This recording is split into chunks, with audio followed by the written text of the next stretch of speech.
Guerra espiritual, dos reinos enfrentados. ¿Sabían o no sabían? No tenemos la noción de que estamos en guerra. ¿Con qué armas, de qué ejercicios, qué formas tenemos como iglesia, como cristianos, para defendernos en esta guerra? Bienvenidos, mi nombre es el mismo de siempre. Qué bueno poder estar y voy a ir muy rápido, A ver, cristiano, siglo XXI, dos reinos que se enfrentan, que está en guerra. ¿Qué armas tengo? ¿Cómo me defiendo? Vamos a hablar de tres armas. Hay tal vez más, pero vamos a centrarnos en estas tres y intentar profundizar un poco. La primera, la oración. La oración como un arma. La oración como una forma... A ver, ustedes díganme. La oración, ¿en qué la catalogaríamos? ¿Ofensiva o defensiva? A ver qué dicen. Está medio dividido el público. La oración, entonces... yo la catalogo como principalmente defensiva, pero puede ser ofensiva. Principalmente oramos por nosotros, que Dios nos cubra, que Dios guarde a nuestros seres queridos, la entrada, la salida, que apresure los pasos, viene el hermano corriendo a la iglesia. Pero también ofensivamente, porque intercedemos por otro, intercedemos por una situación. Primera de Juan 5:14, dice la Reina Valera 60. Y esta es la confianza que tenemos en Él, que si pedimos alguna cosa conforme a su voluntad, Él nos oye. Si pedimos alguna cosa conforme a su voluntad, Él nos oye. Entonces ahí vamos entrando más en el tema, en la oración. En una persona que ora y que no ora conforme a su voluntad, que no ora conforme a sus deseos. Porque a veces vamos a la oración no con una maqueta, con una carpeta, con planes, decimos, Señor, bendecí esto, así va a ser, mi vida, mis proyectos. Y está bueno planificar, pero la oración, la más afilada, es la que ora conforme a la voluntad de Dios. Si pedimos alguna cosa, y alguno dice, sí, voy a ir a la luna, voy a ir a Marte, si pedimos alguna cosa conforme a su voluntad, Él nos oye. Entonces la mejor oración es la que nace en el cielo, que Dios quiere que alguien ore, que Dios quiere que vos ores por eso y vos en la tierra te conectás a esa línea. Es como un soldado que recibe las instrucciones de qué es lo que tiene que hacer, que se comunica con su general, que oye la voz, quédate, defendé ahí la trinchera, hay que avanzar, hay que seguir. ¿Se entienden la importancia de la oración? No oramos como para ir a un genio, a un mago y pedirle mis 3 deseos. No oramos por un cometa que pasa y... Oramos para conocer la voluntad de Dios, para entender qué Él quiere. Venga tu reino, hágase tu voluntad. ¿Qué quiere Dios? Por eso yo voy a ir a orar. Voy con mis ideas, porque cada uno tiene sus ideas. Vamos con nuestras expectativas. Pero lo mejor es humillarnos y escuchar qué es lo que Dios dice, qué es lo que Él quiere para mi vida. Pero la oración también se puede hacer, puede llegar al punto de la guerra espiritual. Podemos interceder por otros. Podemos pedir refuerzos. Mirá, este que está complicado, devastado y aplastado. Parecía la canción esa, los destruí, los aplasté. Te pido por él, Señor. Y nos ponemos en el medio, en el lugar de Él. Este necesita refuerzo, necesita suministro, necesita de todo. Pero empezamos a orar por otro y empezamos a hacer que las tinieblas retroceden. Entonces, desde una habitación tranquila, podríamos tal vez imaginarnos a una hermanita mayor ahí, con sus rodillas dobladas, está tirando misiles. Desde ese lugar, esa habitación se hace un cuarto de guerra y empieza a interceder y empieza a invadir otros lugares, a pedir por otros, a hacer que las cosas se muevan desde ese lugar de oración. La oración, entonces, desde ahí. Pero cuidado también que a veces la respuesta viene. Vuelven los misiles. No sé si a algunos de ustedes les cuesta orar.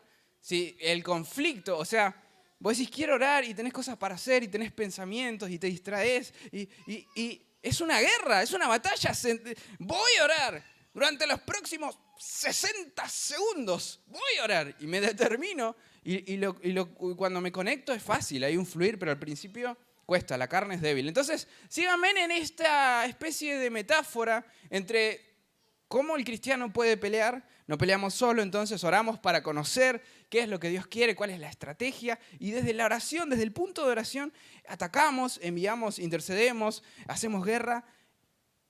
Y bueno, hay muchos versículos más. La oración entonces es elemental, es la clave para el cristiano, para el Hijo de Dios. Orar, orar, orar, orar. La oración es para todos menos para César. Orar sin César, dijo. Orar, orar, orar. Orar. Entonces es la clave de la vida cristiana, la oración, el hablar con Dios, el escucharlo, el entender qué es lo que Él quiere para mi vida, el interceder, el pedir, el expresar nuestras emociones, ir y abrir nuestro corazón a Dios. Eso también Dios lo oye y también es importante en esa relación. La oración, guerra espiritual, bueno, mucho se podría decir, pero vamos a continuar. Una segunda arma que ustedes ya la tienen bastante ahí, ya la tienen lista, ya la tienen afilada, el ayuno. El ayuno. Qué lindo es cortar el ayuno, dijo. No, qué lindo es el ayuno. ¿No? El ayuno. Ayuno. Leo un versículo, Esdras 8:23. Estaban en conflictos, necesitaban la bendición de Dios, necesitaban la protección de Dios. Entonces Esdras dice, ayunamos, pues, y pedimos a nuestro Dios sobre esto, y Él nos fue propicio. Pidieron sobre algo específico. ¿Se dan cuenta? Acá dice pedimos sobre esto. En otras versiones dice pedimos su protección. En otras dice pedimos su bendición. Necesitaban a Dios. Entonces, el ayuno es como un escalón que se le puede sumar a la oración. A ver, ¿qué dicen ustedes que es el ayuno? ¿Ofensivo o defensivo? ¿Qué dicen? Ajá, todo eso. No les di tiempo para pensar. Yo creo que el ayuno es mayormente ofensivo, pero puede ser defensivo. Mayormente es ofensivo. Algo está trabado. Algo en tu vida está detenido. Hay un gigante, hay un impedimento. Vamos a orar por eso. Vamos a ayunar. Y ahí se suman los dos, pero por algo específico. Mayormente ofensivo, mayormente para algo que se quiebre, pero también puede ser por nosotros, por nuestra vida, por nuestra salud, etc. Entonces, el ayuno, privarnos de una necesidad básica y elemental como es la comida, privarnos por un periodo de tiempo, decir voluntariamente no voy a comer para buscar a Dios. Voy a comer su palabra, alimento espiritual, y la panza te reclama. Pero uno voluntariamente decide. Entonces, ese tiempo, todo ese tiempo, lo invertimos en buscar a Dios. Y hay que hacer una breve aclaración que en el tiempo de Jesús, en los tiempos antiguos, se invertía mucho tiempo en la preparación y elaboración de los alimentos. Eran materias primas, estaban los animales, había que amasar, había que hacer. Nosotros hoy agarramos un smartphone y viene la comida en un dron y no tardamos tanto. Y después nos vamos y estamos en redes sociales 3 horas. Ah, no, pero estoy ayunando. Entonces hay que optimizar el tiempo y hay que llegar al punto de la aflicción, de afligir al alma. No como y me aflige. Dejo esto que me lleva mucho tiempo, que me gusta, me aflijo para buscar a Dios. Entonces, el ayuno. A ver, el ayuno es poderoso. Y yo me lo imaginaba, síganme en la metáfora, por favor, como tomar un helicóptero, tomar un avión, un arma y salir al campo de batalla.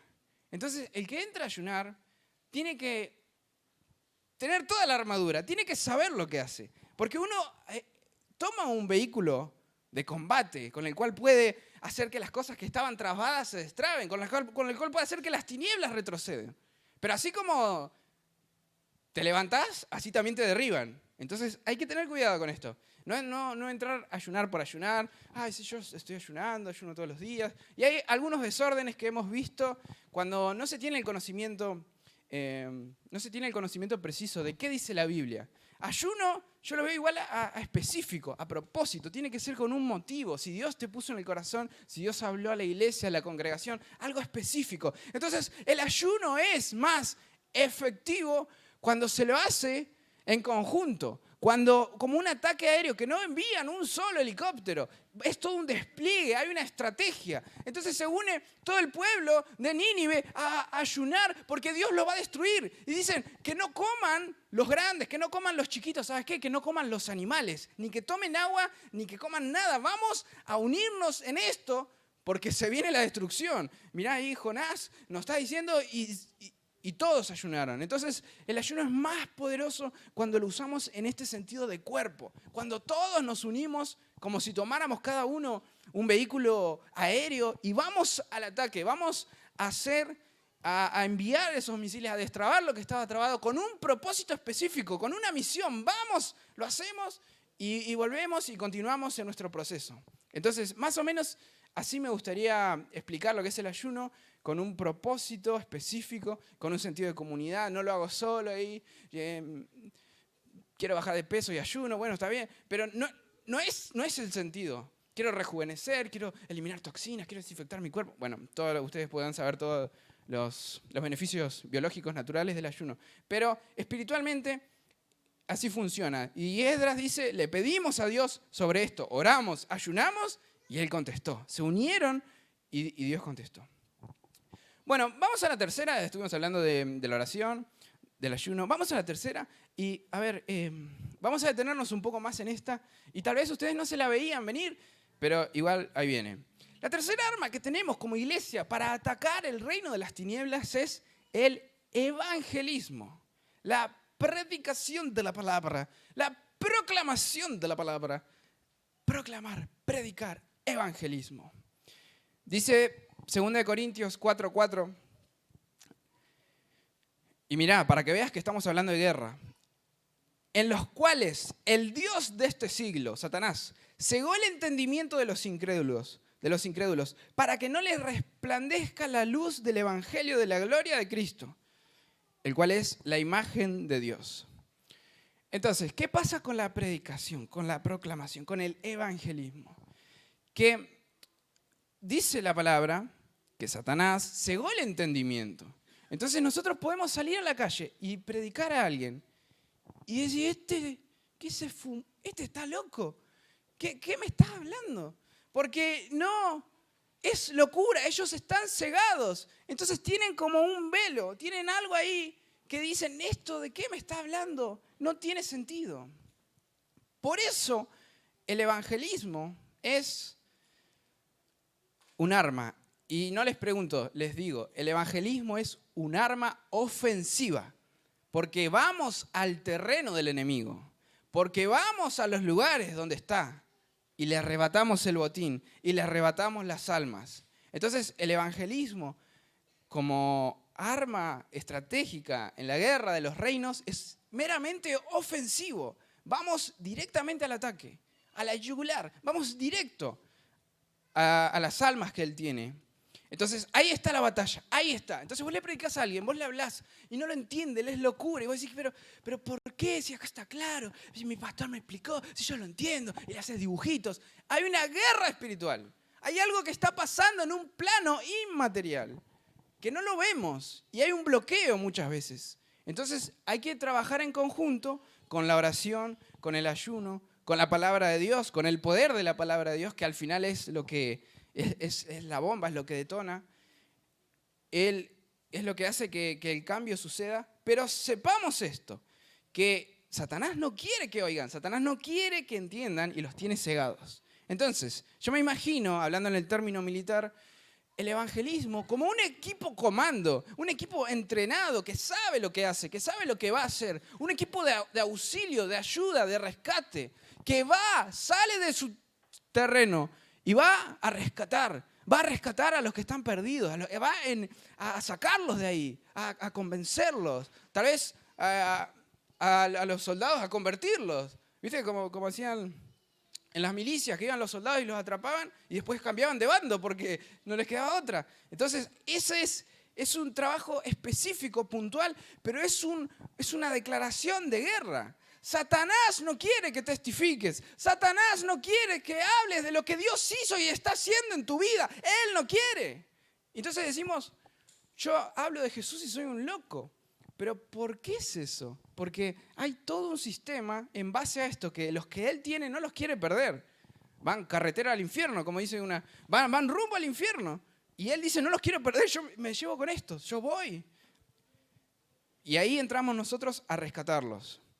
Es rescatar a personas que están heridas, que están en problemas, que necesitan ayuda. Pero también es encontrar un tesoro, un botín. Como, quedaría mal, pero es como robar un banco, interceptar Hay un gran botín, porque un alma vale más que todo el oro del mundo. Entonces ahí ves ahí ves el conflicto de lo que cuesta ganar un alma, porque tiene un valor que trasciende lo físico, lo material. Estamos hablando de un plano espiritual, entonces por eso nos dice Jesús, cuando todo el oro del mundo se gaste, esta alma todavía tiene un destino eterno para salvación o para perdición. Cuando todo pase, cuando ya no valga más el dólar, el Bitcoin, esta alma sigue teniendo vida, sigue teniendo valor y va a ir al cielo o va a ir al infierno. Entonces hay un gran valor aquí. Hay un gran valor y por eso hay gran oposición, porque es un tesoro. Es algo que hay una pelea y nosotros vamos y los desafiamos y después tal vez Él responde. Hay una pelea acá, hay una pelea muy fuerte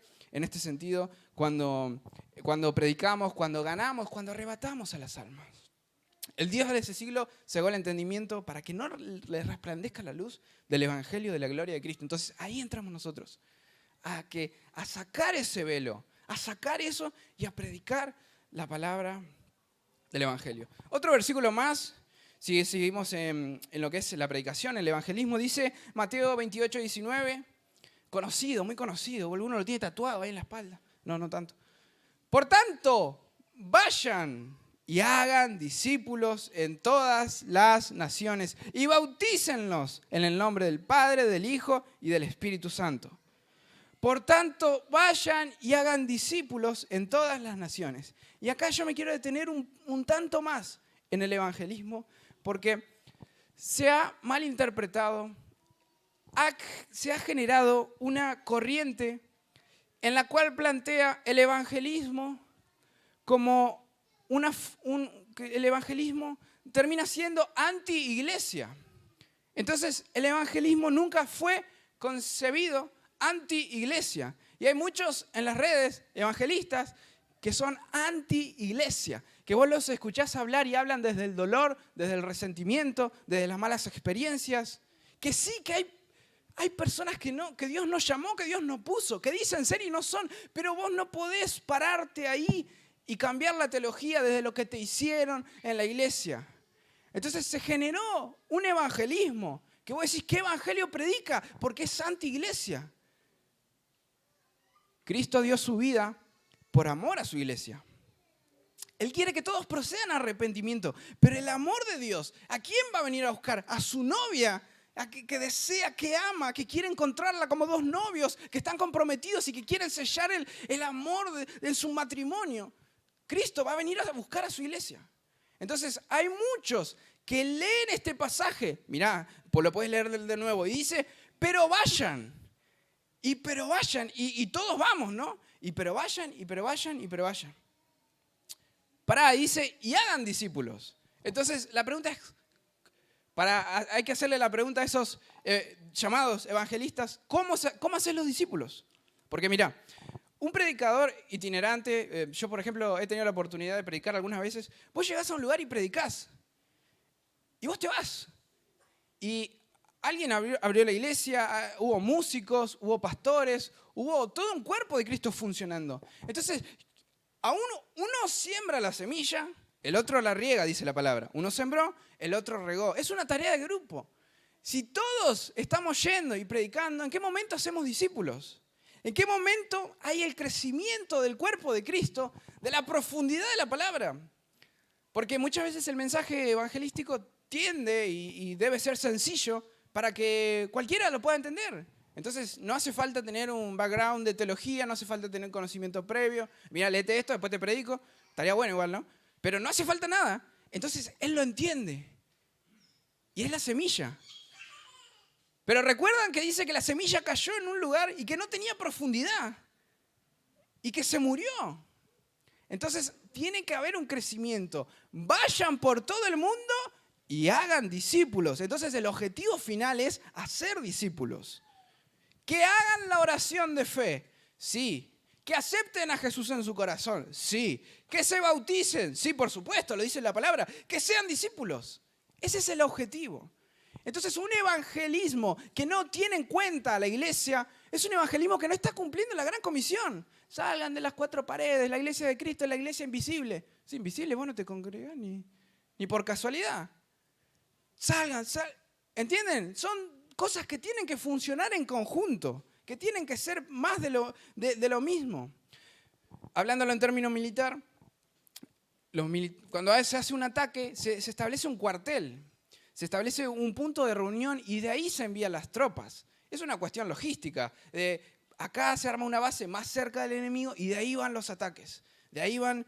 Entonces la iglesia es ese búnker, es ese lugar de preparación desde donde salen, entran, desde donde nos capacitamos, nos reforzamos. Es parte de lo que Dios nos ha llamado a hacer. Vayan por todo el mundo y hagan discípulos en todas las naciones.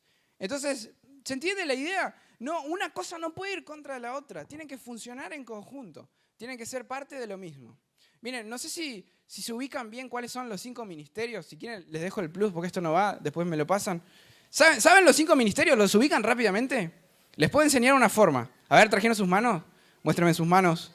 ¿Viste cuando te dice el miembro de alabanza? ¿Cuántos tienen sus manos? O si no, la dejé cargando al lado de la heladera. Ahora la busco. Mirá, los 5 ministerios. Estamos hablando de iglesia. El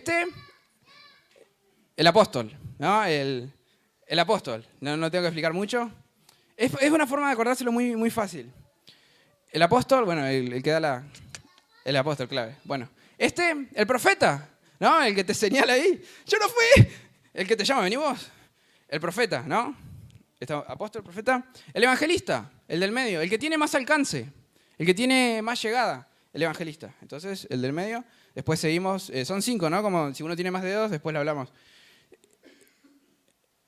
El pastor. El pastor. Es parte de la mano y me gusta porque está más o menos a la misma altura de los otros. Evangelismo y profecía deben estar en función de la iglesia, tiene que coincidir con la palabra, no podemos salir de eso. Y por último, el maestro. Si no estuviera ahí nos daríamos cuenta porque no vamos a poder agarrar nada.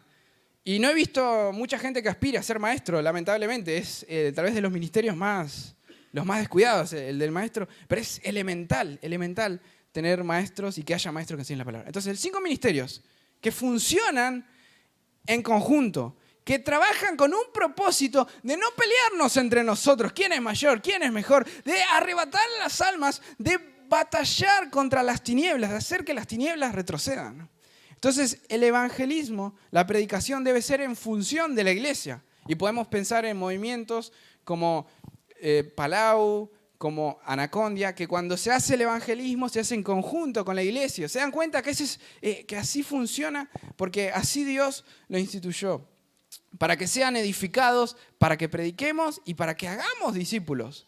El discípulo lo hace un maestro, lo hace la iglesia, lo hace el proceso, el estar, el tiempo. Es largo, es un trabajo arduo que a veces un predicador que dejó la semilla, que ganó las almas, no lo hace porque Dios lo llamó a hacer otra cosa y sigue ganando. Y después tiene que haber alguien trabajando, regando, cuidando a la planta y siguiendo con el proceso. Ya para terminar, el corazón de este mensaje, 2 Corintios 10, 3. Pues aunque andamos en la carne, no militamos según la carne. Aunque estamos en cuerpo físico, aunque somos una institución legal, nuestras armas no son las de la carne. Esto dice 2 Corintios 10:3. Andamos en la carne, pero no militamos según la carne. Porque las armas de nuestra milicia no son carnales, sino poderosas en Dios para la destrucción de fortalezas. Entonces alguno estaba pensando, bueno, me encanta esto de la guerra, dame un bate, dame una 9 milímetros, dame algo. No son carnales. Y cuando te pasa algo, querés reaccionar carnalmente. Nuestras armas no son carnales, son poderosas. Y me gusta que dice poderosas en Dios. Porque ahí lo tenemos al que ayuna, al que ora, pero no está en Dios. Al que sale del esquema que Dios hace. Son poderosas en Dios. En Dios está el poder. Estas armas, estas disciplinas son muy poderosas. Poderosas en Dios, ¿para qué? Para la destrucción de fortalezas.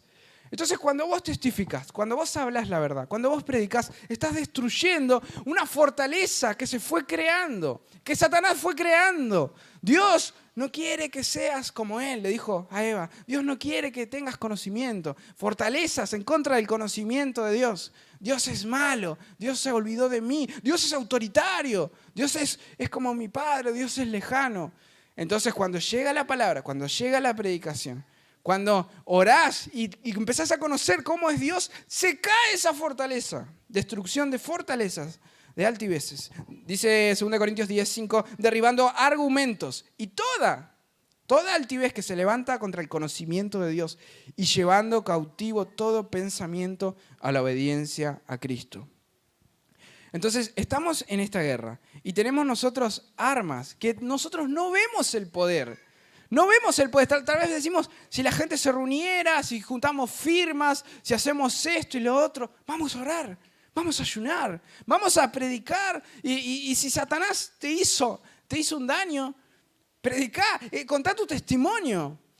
Robar las almas, ¿entendés? Le damos un golpe definitivo, cumplimos el mandato, lo que Dios nos llamó a hacer y empezamos a entender lo que Él quiere, que vamos a pelear, que hay una guerra, que hay enemigos, que hay amenazas, pero que nuestras armas no son de esta tierra, que no tenemos estrategia humana, que no lo hacemos con nuestra fuerza, no es con ejército, no es con espada, sino con la dirección, con el propósito de Dios. Entonces, iglesia, no nos achiquemos, tenemos armas poderosas, tenemos estrategias, tenemos un diseño que Dios dejó para que podamos cumplir la voluntad de Dios. Y hay muchas cosas que podemos hacer. Como cristiano hay muchas cosas que vos podés hacer.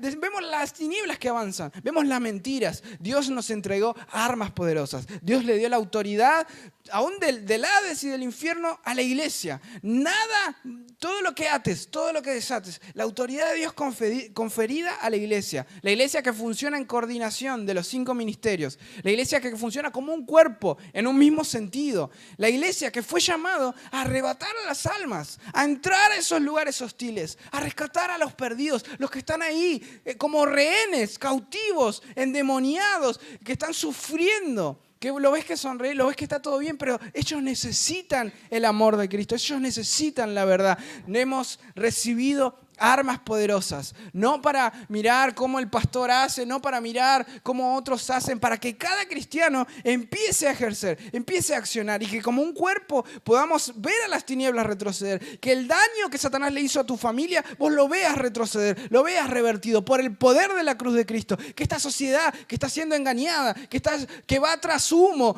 va tras cosas que son pasajeras y que caen en depresión, caen en muerte, que puedan ser restaurados cuando llegue la verdad de Cristo, que podamos hacer que las tinieblas retrocedan. Todo el pecado que hizo Satanás, todo el pecado, todos los planes de muerte que tiene para nuestros hijos, para los niños que han de venir, todo aquello que se está planificando aún para los que no nacieron, que podamos ver a las tinieblas retrocediendo, no por la fuerza del hombre, sino por la iglesia que se apoya en Cristo, que usa las armas que Él le dejó para hacer las tinieblas retroceder. Y hoy le vamos a decir, sal de mi familia, tinieblas, sal Satanás, suelta a nuestros adolescentes, suelta a nuestros jóvenes. Queremos ver a Cristo resplandeciendo y que el velo sea quitado. Queremos que sean convertidos, que sean transformados, que sean llenos del poder, de la presencia del Espíritu Santo. Queremos ver estas armas poderosas en acción. Que Dios te bendiga.